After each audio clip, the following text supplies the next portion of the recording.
thank you for standing by. Currently, all participants are in a listen-only mode. After management's discussion, there will be a question-and-answer session. Please be advised that today's conference call is being recorded. I would now like to turn the conference over to Michael Polyviou. Please go ahead. Thank you, Yoni, and welcome to Icecure Medical's conference call to review the financial results for the 12 months ended December 31, 2023, and provide an update on recent operational highlights. You may refer to the earnings press release that we issued earlier this morning.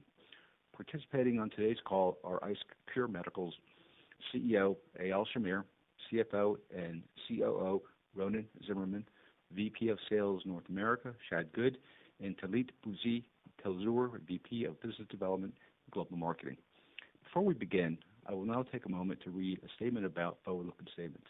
This call and the question and answer session that follows it contain forward-looking statements within the meaning of the Safe Harbor provisions of the Private Securities Litigation Reform Act of 1995 and other federal securities laws.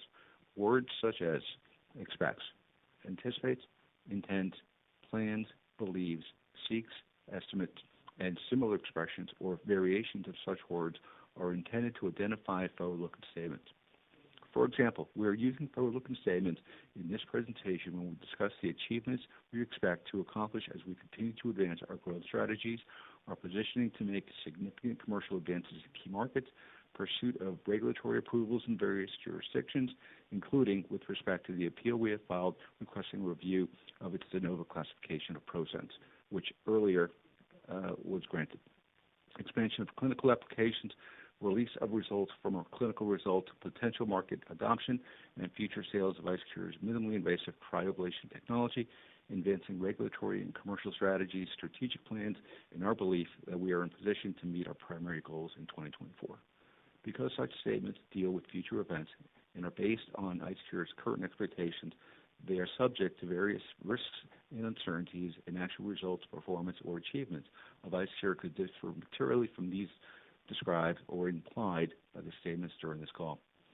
The forward-looking statements contained or implied during this call are subject to other risks and uncertainties, many of which are beyond the control of the company, including those set forth in the Risk Factors section of the company's annual report on Form 20-F for the year ended December 31, 2023, filed with the SEC earlier today, April 3, 2024, which is available on the SEC's website at www.sec.gov. The company disclaims any intention or obligation, except as required by law, to update or revise any forward-looking statements, whether because of new information, future events, or otherwise. The conference call contains time-sensitive information and speaks only as of the live broadcast today, April 3, 2024. I will now turn the call over to Icecure Medical CEO, Eyal Shamir. Eyal, please go ahead. Thanks, Michael, and hello everyone, and thank you for joining us today to review our 2023 year-end operating results, along with other key developments has been achieved to date in 2024. The results were in line with our preliminary results we published in early January, and Ronen will review this during his prepared remarks. I will focus my remarks on the achievement to date in 2024 and the expectation over the coming quarters, which are anticipated to make this a pivotal and exciting time for Icecure. As a culmination of 10 years of rigorous clinical study, our ICE3 trial for ProSense for the treatment of early-stage low-risk breast cancer is now complete, following a 5-year follow-up on our last patient. This is a significant achievement, and our knowledge is the first time a cryoablation without excision study for breast cancer has been completed, which seeks to provide the women with a safe, effective, minimally invasive treatment, redefining a women's experience in early-stage breast cancer. This timing coincides well with our FDA de novo filing request for marketing clearance for treating patients with early-stage low-risk breast cancer. We published the top-line result last month, demonstrating a 96.39% local recurrence-free rate, similar to the interim result we published in 2022 and validated by a numerous independent study performed by leading physicians globally. We are preparing the full data set and expect to submit the data along with the real-world data to the FDA, also requested later this month. In conjunction with this filing, data from the study will also be presented at the upcoming American Society of Breast Surgeons annual meeting by leading breast surgeons in 2 separate sessions. As we wait the FDA decision, we are continuing to prepare our commercial readiness plan of ProSense for early-stage breast cancer in the U.S. We know there is a significant market need for an alternative to lumpectomy, one that benefits women and reduces costs for payers. We believe the breast cancer market represents a major value driver for our company, and to share our commercial plans is Shad Good, Vice President of Sales for North America. Shad's primary responsibility is to build out a sales infrastructure in anticipation of a broader commercialization of the company's ProSense system in the U.S. and Canada. Shad, please go ahead. Thanks, Eyal.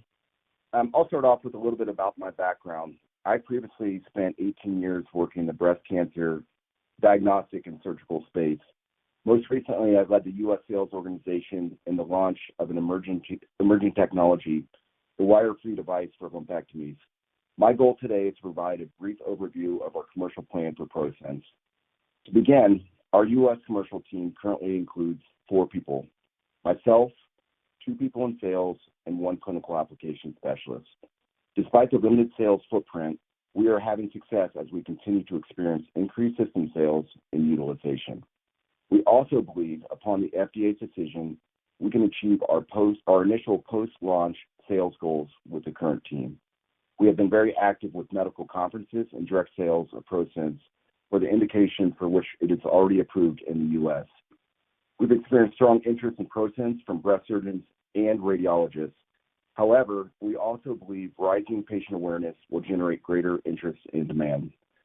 Our goal over the next 90 to 120 days is to leverage the strengths of our current team, while ensuring we are putting the pieces in place to support a larger sales team in anticipation of potential FDA clearance in early-stage breast cancer. That includes a phased approach, build out our sales organization, grow utilization with our existing install base, and expanding system sales with breast surgeons and radiologists. This go-to-market strategy includes working with medical societies to increase adoption through educational programs and hands-on training. If FDA clearance is granted, our aim is the eventual integration of ProSense into standard of care, as well as having appropriate reimbursement. We have a very clear reimbursement plan. At a recent Society of Interventional Oncologists masterclass, breast cryoablation received high levels of attention and interest. Doctors traveled from across the country to come to these sessions to learn about breast cryoablation. We believe that upon approval, many of these doctors will integrate ProSense into their practice. The published ICE3 study data is compelling. The groundwork has been laid, and we are ready to serve the market for early-stage breast cancer with our current sales, clinical, and distribution organization. I'll turn the call back over to Eyal. Thank you. Thank you, Shad. Doctors in the U.S. are very aware of the use of and data coming from breast surgeons, interventional radiologists, and breast radiologists in Europe and Asia. Similarly, we expect potential FDA approval will have a very positive impact on global sales of ProSense for early-stage breast cancer. Tlalit, who lead the global marketing effort, will provide some comments on our initiatives. Tlalit, go ahead. Thank you, Eyal. We believe the publication of the full data set from ICE3 and the FDA approval in early-stage low-risk breast cancer will be a major catalyst for increased commercial adoption globally, particularly in Europe, India, and Brazil. We remain very active at medical conference for a range of specialties, including breast surgeons, breast radiologists, interventional oncologists, and interventional radiologists. These conferences are featuring educational sessions about breast cancer cryoablation and are being conducted by key opinion leaders who are using ProSense. Furthermore, numerous independent studies have been presented on ProSense safety and efficacy in treating breast cancer. Beyond the major international conference, in each market, we are collaborating with our distribution partners to engage the local medical community where the U.S. data is highly regarded and influential.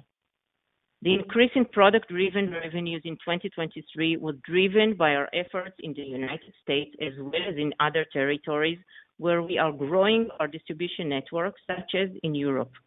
We saw a marked increase in usage by interventional radiologists who comprise the majority of our customers in Europe and in Asia in the treatment of other clinical applications such as kidney, bone, and soft tissue. Our distribution partners and the large audience of doctors are awaiting full data from the Icecure trial, which we expect to be a catalyst for accelerated growth to add breast cryoablation to the treatment they offer today. Internationally recognized medical societies are now offering breast cryoablation sessions to their scientific program at increasing rate. We believe this supports further adoption because in the countries where ProSense is already approved for early-stage breast cancer, we are experiencing continued increase in demand. I will now turn the call over to Ronen, who will go over the financial results. Ronen. Thank you, Tlalit. In 2023, we were encouraged by the sales growth as we continue to transition from R&D to commercially focused company. For the 12 months ended December 31st, 2023, revenues from sales of ProSense systems and disposable increased by 26% to $3 million, compared to $2.3 million for the 12 months ended December 31st, 2022. This increase was driven primarily by higher sales in the U.S. and other territories. Total revenues for the 12 months ended December 31st, 2023 were $3.2 million, relatively flat compared to $3.1 million in the prior year, due to the increase in revenue from sales of systems and disposable, which was partially offset by the decrease in revenue recognition from the exclusive distribution rights agreement with the Terumo Corporation. Gross profit was $1.3 million for the 12 months ended December 31st, 2023, compared to $1.4 million for the 12 months ended December 31st, 2022. Gross margin was 40% in 2023 compared to 47% in 2022. The decrease in gross margin was primarily attributable to the decrease in revenue recognition from the Terumo distribution agreement, which was partially offset by sales increase of our systems and disposables. Non-GAAP gross profit and gross margin from the 12 months ended December 31st, 2023, which included ProSense systems and disposable cryoprobe sales, but did not include revenues from the Terumo agreement, were $1 million and 35% respectively, compared to $0.7 million and 30% in 2022, an increase of approximately 47% in non-GAAP gross profit. Total operating expenses for 2023 narrowed to $16.9 million compared to $18.2 million for 2022.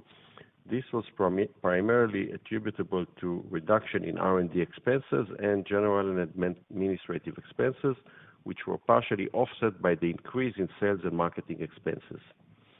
Net loss for 12 months ended December 31st, 2023, decreased by 14% to $14.7 million, or $0.32 per share, compared with the net loss of $17 million, or $0.46 per share for the same period last year.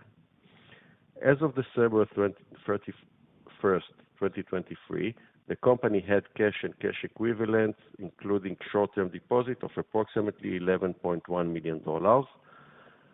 Our initiative to manage our resources during the year achieved the desired effect, and we lowered our monthly cash utilization without having to sacrifice our revenue generating all clinical efforts.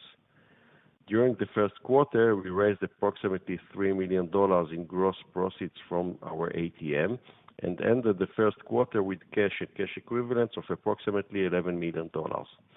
I believe our continuing efforts to manage our cash, and when combined with the prudent use of ATM, provide us with the resources to execute our clinical, regulatory, and commercial objectives for 2024. Operator, we will now open the call for Q&A. Thank you. Ladies and gentlemen, at this time, we will begin the question and answer session. If you have a question, please press star 1. If you want to cancel from your request, please press star 2. Please stand by while we poll for questions. The first question is from Kemp Dolliver of Brookline Capital Markets. Please go ahead. Great. Thank you, and congratulations on the progress. First question is, given the ICE3 trial, you had a U.S. footprint. What's the current installed base of ProSense such that those former trial sites in particular can start treating patients immediately upon approval? Thank you, Kemp. This is Eyal, CEO. I will start, and then Shad will add some more information. We have our current install base for users who are treating mainly breast tumors. We have another site that we announced, Sloan Kettering in New York, very important, that dealing with endometriosis using our ProSense system.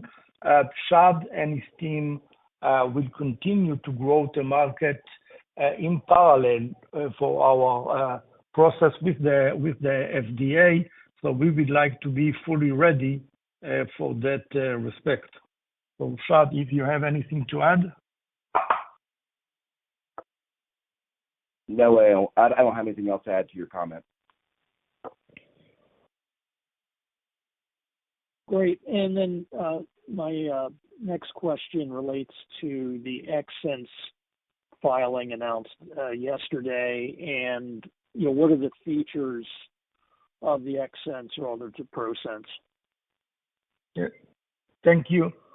ProSense remain our primary system, and we, along with our global partners, we are focusing on selling this system to penetrate a different market. When XSense is closer to becoming commercially available, we will have developed a strategy to reduce delays in the decision-making. XSense is our next generation liquid nitrogen single probe cryoablation system. We announced some top patents that we got around it. This is really a state-of-the-art latest technology, and this is also set as a platform that will allow us a future product and pipeline for indication. So the recent filing request for clearance is for all of the indication of the process that we have at the moment, and we will have a proper transition commercial phase, but the XSense will open us potential future indication and future platform for different technologies. Great, thank you. The next question is from Yi Chen of H.C. Wainwright. Please go ahead. Thank you for taking my questions. Could you comment on, once you submit the application, how quickly can FDA reach a decision? And once the approval is granted, what is the estimated expenses for marketing the device in the U.S., and how do you see the U.S. sales ramp up may look like in 2025? Thank you. Mm-hmm. Thank you, Yi. It's Eyal.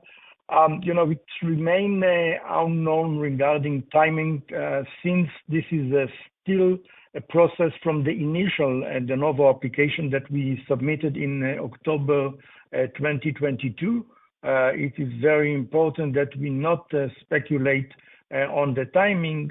However, we believe that it could be anyway from a few months to perhaps end of the year or very early in 2025. The FDA didn't open a new clock and is still running under the timing of the original 510K de novo submission. Our goal is certainly to continue our continuous communication with the agency and to work and to prepare ourselves regardless the timing, which means, to prepare the market and our infrastructure. As Shad mentioned, we are working on reimbursement, working with global KOLs and developing independent and non-sponsored trial for breast cancer. So we're going to have everything ready for getting the clearance. And after that, Shad will increase the team because we are anticipating much more demand, and we would like, of course, to increase the sales. We are not giving at the moment guidelines on projection, but we are planning to grow the business importantly from 25 and on.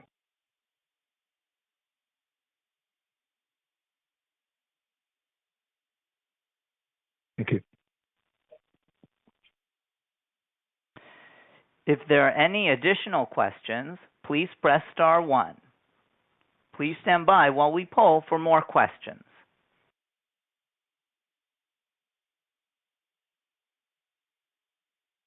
There are no further questions at this time. Mr. Eyal Shamir, would you like to make your concluding statement?